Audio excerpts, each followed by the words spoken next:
تو یہاں سے ایک میسج ہمیں کربلا کے میدان سے یہ بھی ملتا ہے، جو لالچ ایک میسج لے کے جائے۔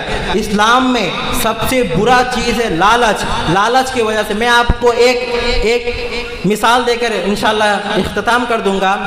بلم بن بارورہ جو تھا، حضرت موسیٰ علیہ السلام کے ٹائم بلم بن بارورہ وہ اسم اعظم کا علم رکھتا تھا، بلم بن بارورہ، اور وہ جو دعا کرتا تھا وہ قبول ہو جاتا تھا، قبول ہو جایا کرتا تھا۔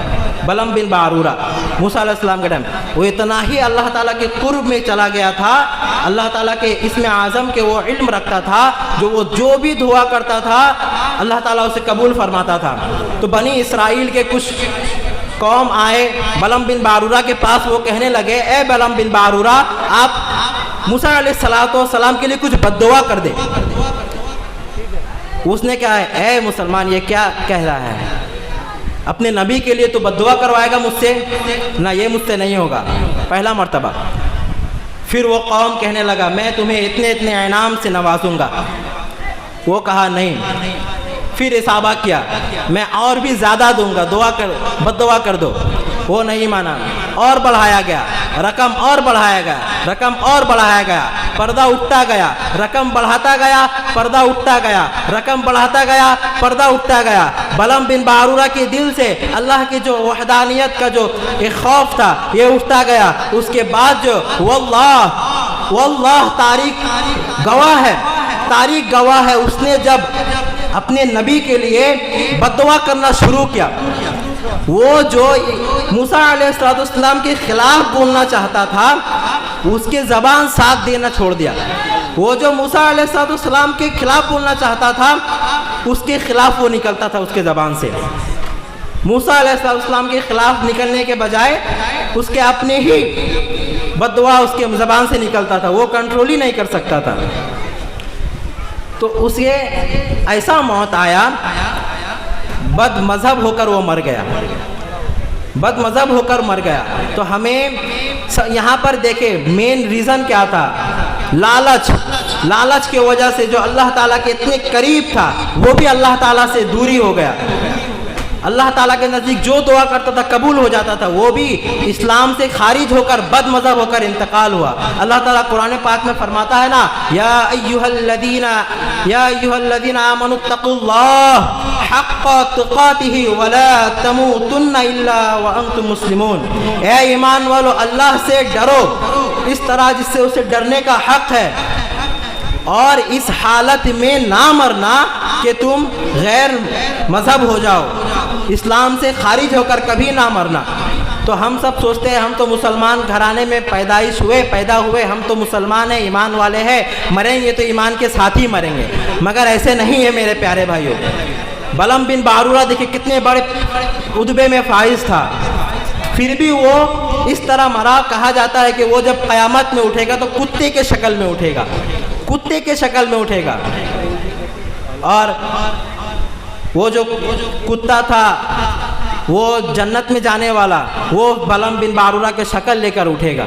تو یہاں سے میسج یہی ملتا ہے کربلا کے میدان سے، جو ہمیں قرآن پاک کی تلاوت نہیں چھوڑنی، نماز نہیں چھوڑنی، عبادت نہیں چھوڑنی، سنیت نہیں چھوڑنی، حضور علیہ السلام سے محبت سچی اور پکی۔ ہم سب یہاں سے وعدہ کر کے اٹھے کہ حضور علیہ السلام اور ان کے اہل بیت کی محبت انشاءاللہ عز و جل مرتے دم تک ہم اپنے سینے پہ رکھیں گے انشاءاللہ عز و جل۔